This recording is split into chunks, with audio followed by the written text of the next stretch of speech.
And here we go. Hey, everybody, welcome to the Creating Geeks podcast. This is Chris and Sarah. Sarah, how are you today? Hot. Hot, yes. Before I get into our very special guest, you already see and are probably wondering, oh, who is this guy? Why does he have a guitar? I want to thank my $15 or more a month patrons that allow all of my shows to happen. They are Mason, Christopher Finnick, Trisha Chipman, Hugh Campbell Jr., Alex Peregrine, Kevin CV, Mike the Gatherer, Tyler Freshcorn, Mark Price, and collaborating online. And just a new thing today. Today's episode is brought to you by the Imagination Movers, an alternative rock band and television show for kids, creating music that speaks to kids, not down to them. The Imagination Movers show is now streaming on Disney Plus. Chris, I think that our situation could use a little imagination. Well, we're in luck because today's guest is Mover Rich from the Imagination Movers. Mover Rich, introduce yourself to our listeners. Hey, what's up, everybody? Yeah, creating geeks, creating geeks. Yeah, creating geeks is a podcast, and I'm going to talk to y'all right now. Oh. Hey, everybody! Hello from New Orleans, Louisiana. This is Imagination Mover Rich. Good to see you guys. Oh, it's great to see you, man. And you guys will probably hear our two children are wandering around the room, so you'll hear them in the background. Rich, so our wife and I were talking before around like 2008, 2009. We were just finishing up college, or I was finishing grad school, living in Lowell, Massachusetts, and we stumbled upon your show. What was that first song? This friendship, was that the one? It had kind of like a the sad one that I have on my yeah. That I love that song. Yeah. Whoever Scott singing about this friendship. Yeah. Will last forever, ever. Yeah, that was one of the first songs we wrote. We were just channel surfing, and I used to put on like Disney Channel for like mindless TV when I was doing work, because if I put on something I wanted to pay attention to, and it was like a morning, and that came on with like the other cartoon with the British kids. Oh, Charlie and Lola, yeah. And then suddenly the movers disappeared. They moved. Yeah, but I'm so and you guys are back on Disney Plus now, which is awesome. So we can't wait to dig right back into that with our kids, because our daughter loves music. Like she just first saw you on with your guitar. Where's my ukulele? She said.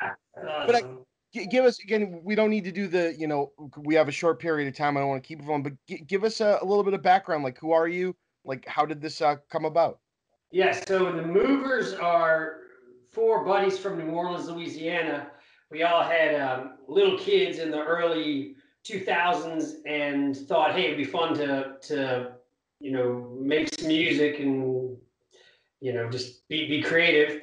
So we started playing concerts just for our friends here in the city and recording some music back in around that time, and we pitched the idea of a television show to several different, well, really anyone who would listen.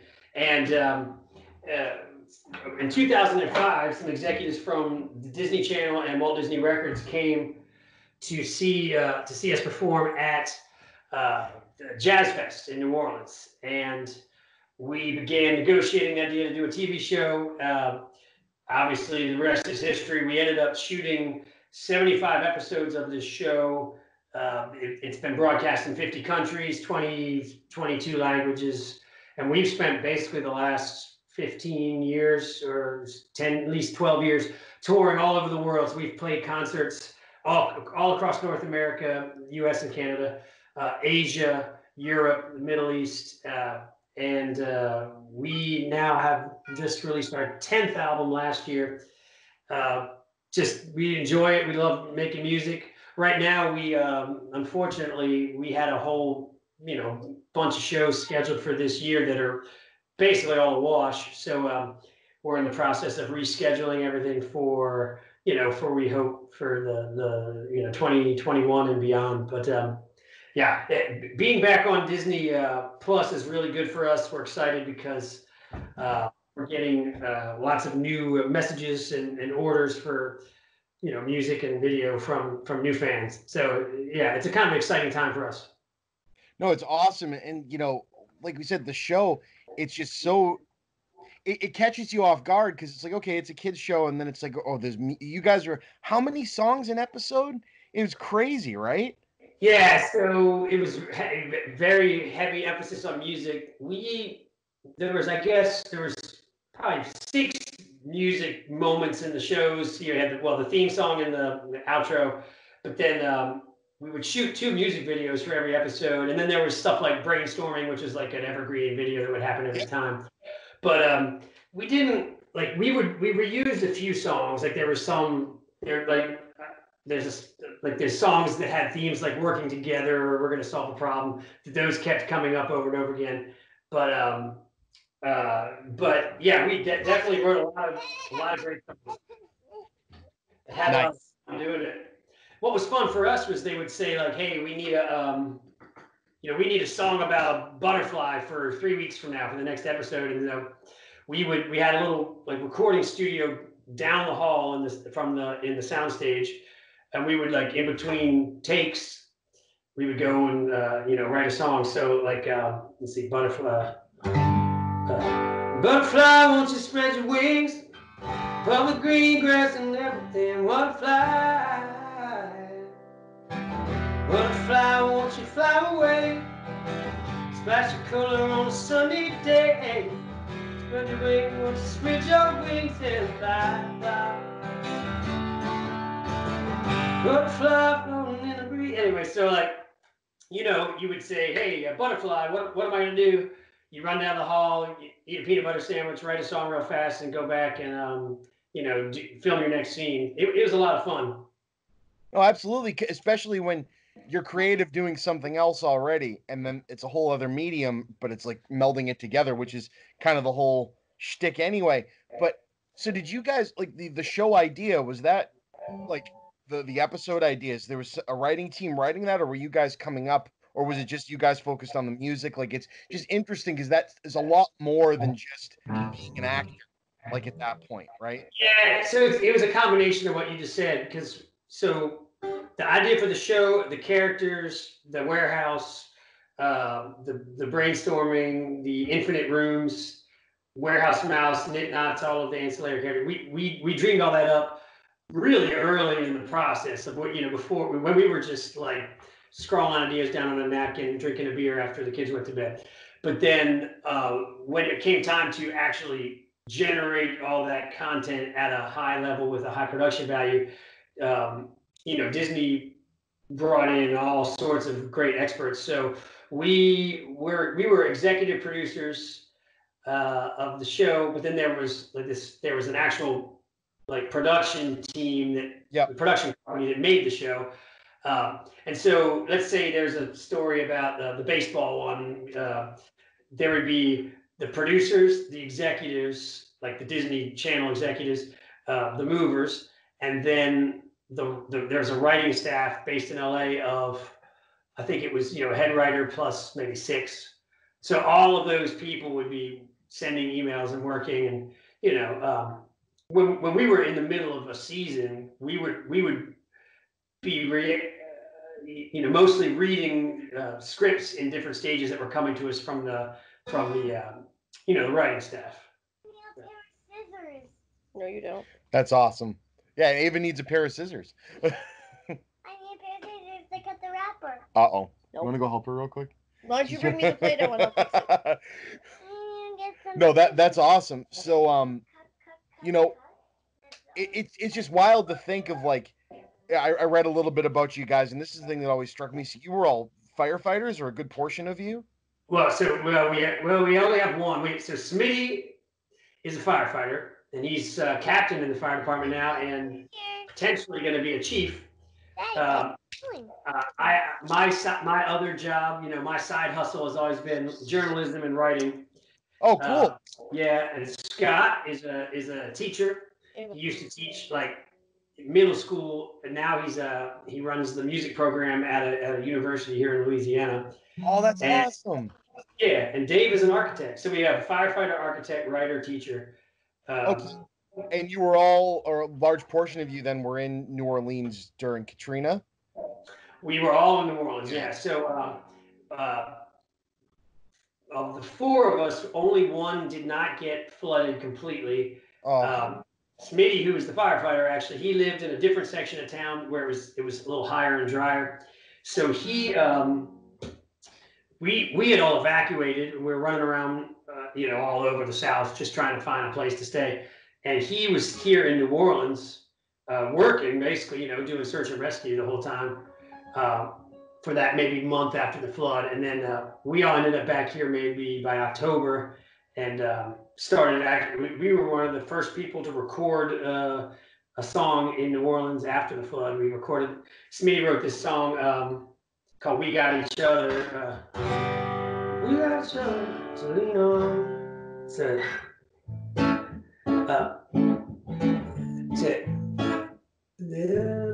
yeah, the wind is blowing. They say a storm is coming. Yeah, we're packing up the car. I got the engine running. Don't know where we're going. I don't know where we're at. I got my mom and my dad. I got my sister and my cat. We got each other to lean on. We got each other to lean on. Yeah, so Smitty wrote that song while we sort of for the rest of us while he was back here working. And so we came back to town and recorded that, pretty quickly after the flood. But yeah, so we were all New Orleans guys, and we all had to deal with all that stuff. But then in the aftermath of the flood was when we were able to, we were negotiating with Disney when that happened, and it's almost sped it up because, we didn't have any other, everything else kind of got put on hold, normal life, and we really focused on those negotiations. They were concerned about us and thinking about us, and so we kind of turbocharged our process and got to so that by like 2007 we were making the pilot. So it was interesting. Yeah, here in Louisiana. So it was good. The show Movers was also a good thing for Louisiana because it brought film production and a lot of investment right after the flood. I mean, Disney spent a lot of money over those 4 years making the show. So we're really, really thankful. You can tell that the production design on it it's cool. You're thinking back to when we were kids, you think about a show that would try to be on that scale. Right. But it would either have, all of the money of like a Barney or something behind it that would just make it big, or you'd have, something like the Super Mario Brothers Super Show I always think of like the guys hanging out, and it's like, man, it's like that was like public access TV looking, and your thing is, it's got it was just it's so bright and happy and well put together. And I'm an engineer, so all of the just thinking about a show that can get kids to be, think about mechanics and using their hands and putting stuff together and solving problems is just wild to me. And so the music, all of that, it just hits on every level for me. And an interesting thing about being a band, you said you were playing the jazz fests. Was it always with a bent on like a family friendly like kids music kind of thing? And were you like welcomed with open arms to a fest like that? Yeah, so we started off playing just literally in the kids tent. And that's where when the Disney execs came, they came and saw us there. I think it was that year. I remember we had some horrible, like, while we're getting ready to play, I was walking through the crowd high-fiving, and there was some terrible, like the PA like had a feedback moment or something. It was like scared the heck out of everybody.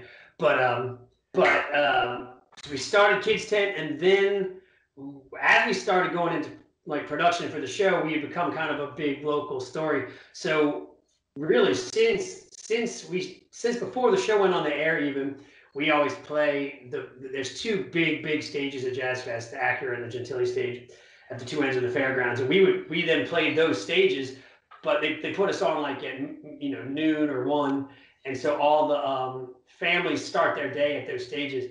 And yeah, there was a couple of times like at the peak moment where we had just a massive crowd in front of the stage, and we had a bunch of like New Orleans luminary musicians playing with us. It was amazing.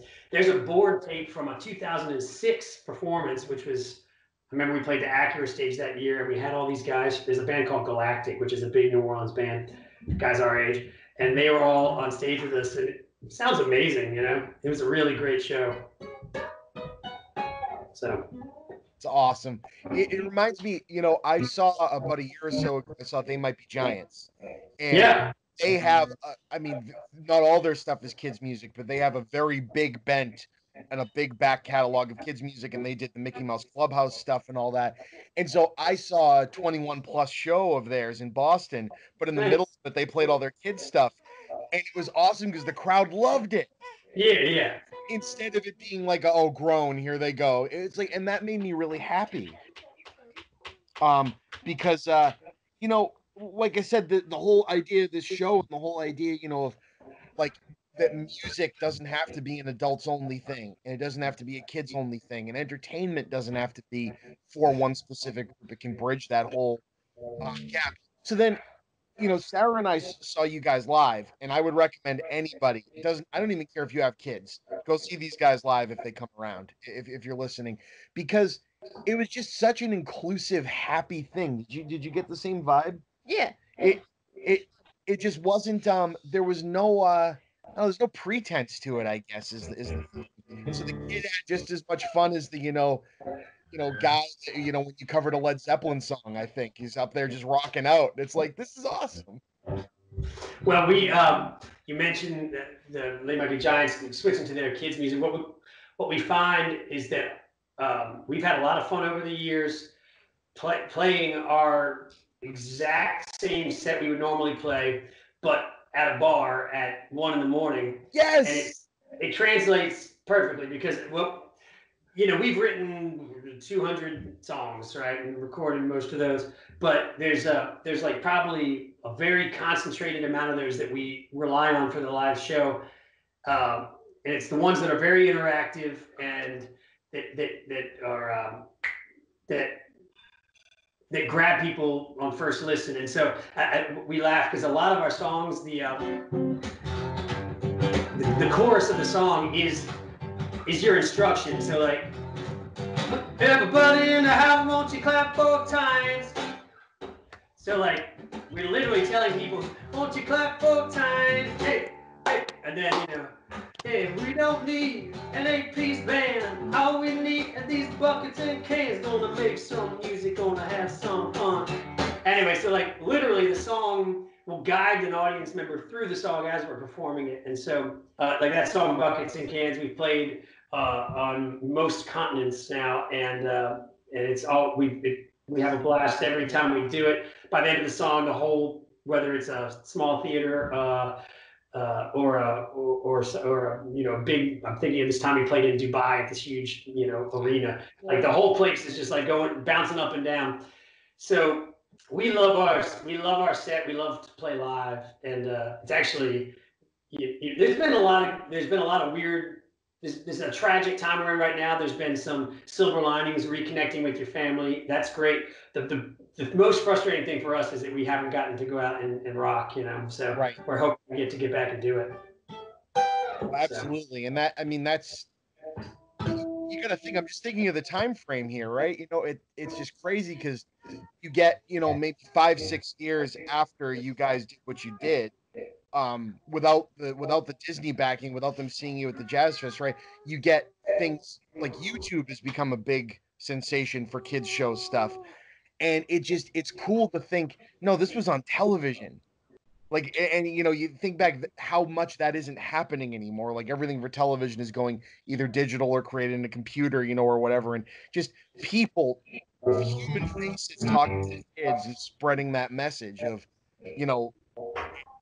I don't know how much more we're gonna have after you guys. You know what I mean? It's moved. We've got our kids watch everything. So you've got like Bounce Patrol, Blippi, and the Micmacs. There's stuff like this on YouTube, but there's something about the cynicism of like a big thing like television or a big thing like Disney bringing something so pure, I think, and the fact that you guys still have that live show. Like, I don't know if I didn't know what to expect from seeing you guys live, so I wasn't sure if it was going to be like Disney live, where it was like characters, it was more pre-recorded. But to see you actually playing and actually being a legitimate band, and that being the bent of what you were trying to say to the kids, instead of product placement and all this other stuff, was just such a cool thing to me.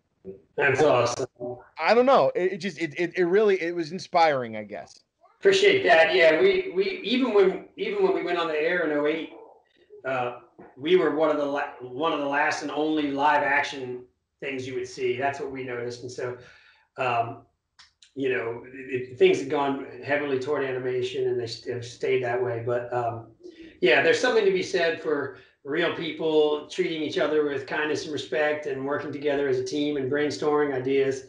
It's nice. It's nice to see. We think it's good for kids to see, especially it's like basically four dads being just goofy dads. I mean, the style of humor and interaction that we showed on the show was basically just how we act in our life. So yeah, we're really proud of it, and we're glad that it's available to a new generation now on Disney Plus. No, exactly. And we were excited to see it. Yeah, because I know you went through some time. I mean, there was that Super Movers pilot, which we loved. We downloaded the song, the little cartoon thing, and it's like, oh, cool, they're gonna do something new because you couldn't find you anywhere, And it's so cool that that's happening because, like you said, Yeah. through that you're gonna catch a whole new generation. It's weird to say that when your show was only on like 10 or 15 years ago, but a whole new generation because kids aren't kids forever, and they're gonna grow Crazy up how and they're gonna have kids. yeah, like how fast pop culture moves. Yeah, we just started this week. We were watching because we started watching Lost with my kids, and that was 2004. Oh, Can't believe that was old, and it looks good. It holds up, but I was shocked when I realized how much time had gone by. But yes, someone posted something the other day that broke me. It said the song 1979 by the Smashing Pumpkins was written yeah, in 1995. That would be like a band today writing a song about 2004.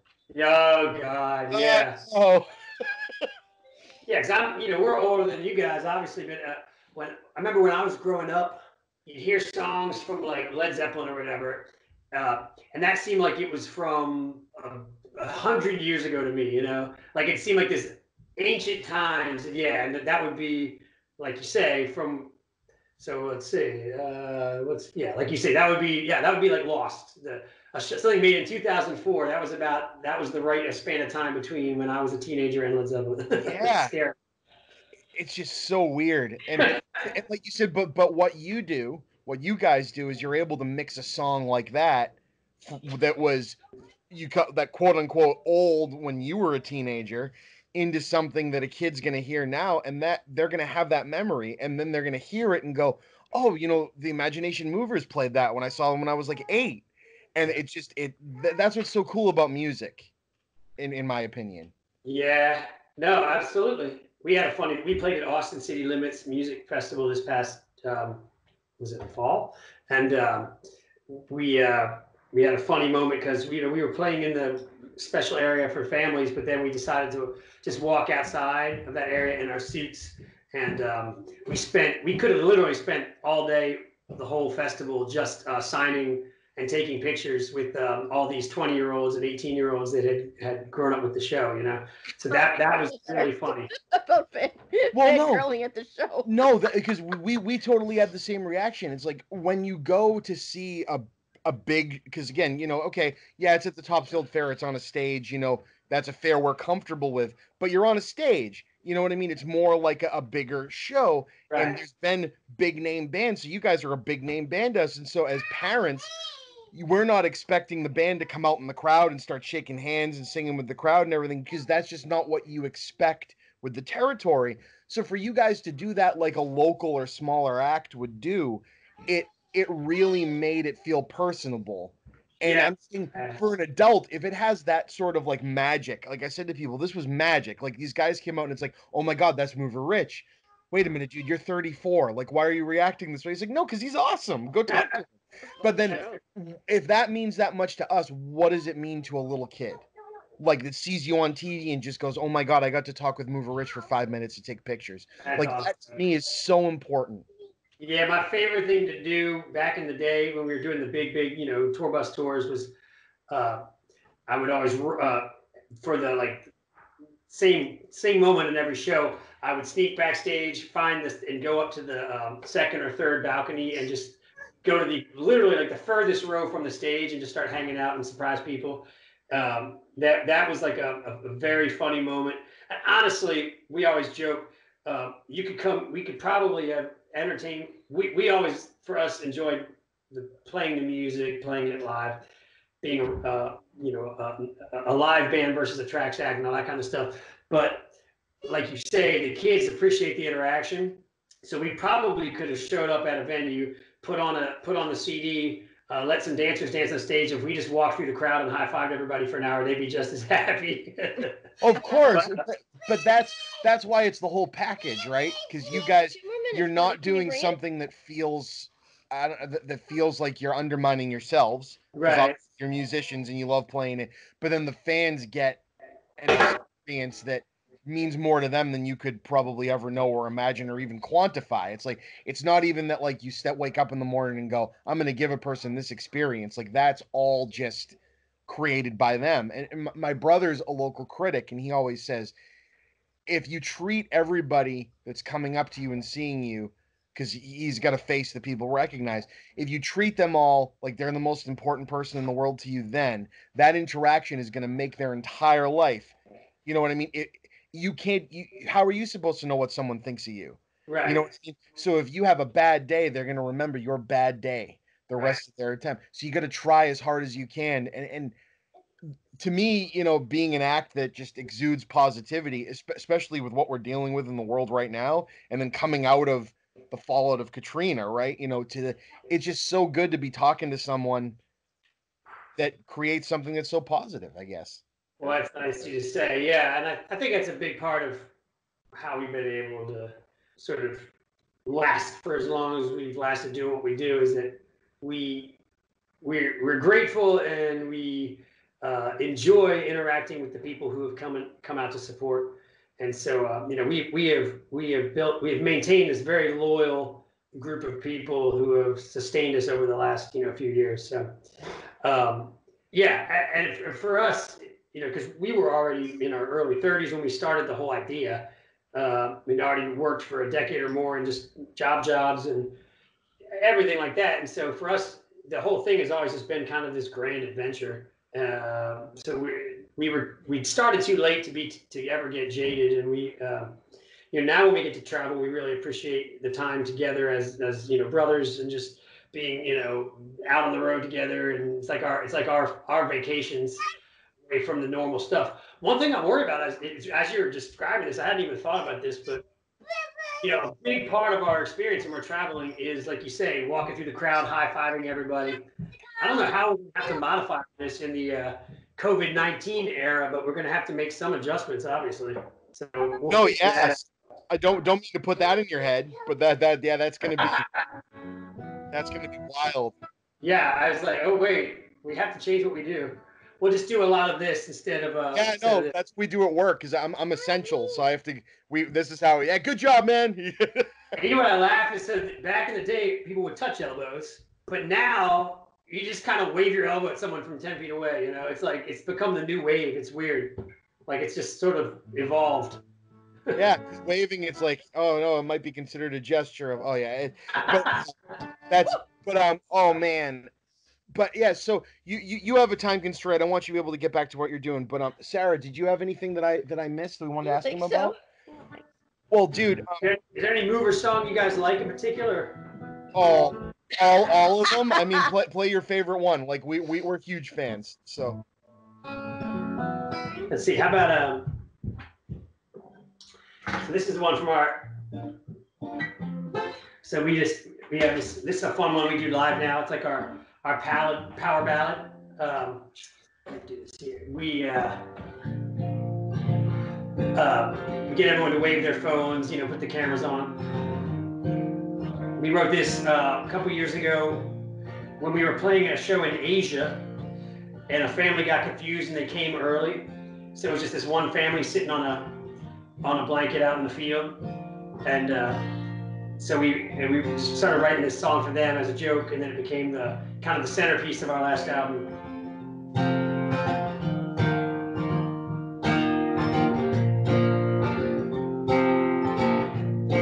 Do you ever feel slow as molasses?